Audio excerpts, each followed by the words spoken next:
I remember one time my parents told me I could have a car. I could have a car if I paid for it, if I insured it, if I put the gas in it, and if I had any maintenance required, I did that. Well, it was just a nice way of them saying, no, you can't have a car.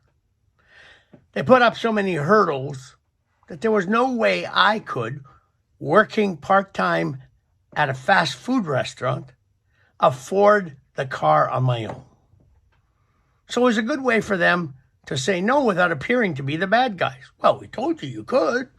If you can't get it together, well, too bad.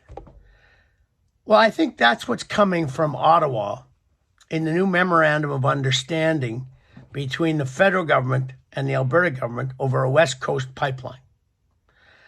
The feds are going to say, of course you can have a pipeline, you bet. So long as you take care of all the constitutional problems, like negotiating with BC to allow the pipeline across their territory. You can have one as long as you take care of all the environmental approvals, you get all the regulatory approvals, you get First Nations to sign on, and you find an investor. You might as well be telling an 18-year-old kid who works at a fast food restaurant that he can't have a car. That's basically what I think the feds are up to, is they want to defeat a pipeline, but they don't want to appear to be the bad guys and just say to Alberta, no, sorry, you can't have one. So where they should be helping Alberta get a pipeline, because a pipeline should be considered a major national interest project, one of the things that Carney says he's all in favor of, instead of getting behind it, they've simply put up a lot of barriers. So you go ahead and do it on your own. You know, we're going to help this mine in Saskatchewan. We're going to help this mine in northern BC. We're going to help a mine in Brunswick. We're going to help a pipeline with LNG in British Columbia. There's a mine in northern Saskatchewan that will have we've got all these projects we're going to help. None of them as big in the national interest as a pipeline. But when it comes to a pipeline, we don't really want one of those. So we're just going to pretend we're okay with it.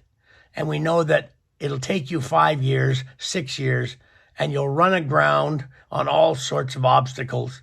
And we won't then have to have said, yeah, well, we're rejecting it.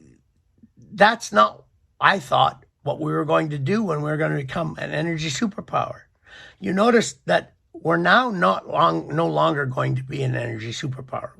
On all of the projects that the federal government put together in the last 3 months, there's only one that's an energy project. That's an LNG pipeline in northwestern BC. That's great. I'm in favor of all of these mines.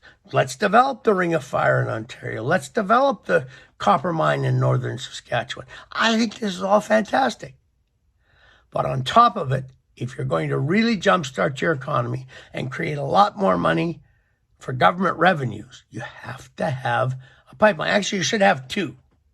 It's funny we're no longer talking about a pipeline to the East Coast as well, because Quebec has simply rejected that outright. The Liberals have 44 seats in Quebec. They're worried about losing them. They're worried about not getting a majority because they lose their Quebec seats. So there's no more talk about East Coast pipeline. But the funny thing to me in all of this is that on this list of 10 projects, one of which should be a pipeline but isn't, on this list of 10 projects, Carney says we should be a clean energy superpower. But there is not one project on his priority list, not one, that could be considered a green energy project. Not a single one.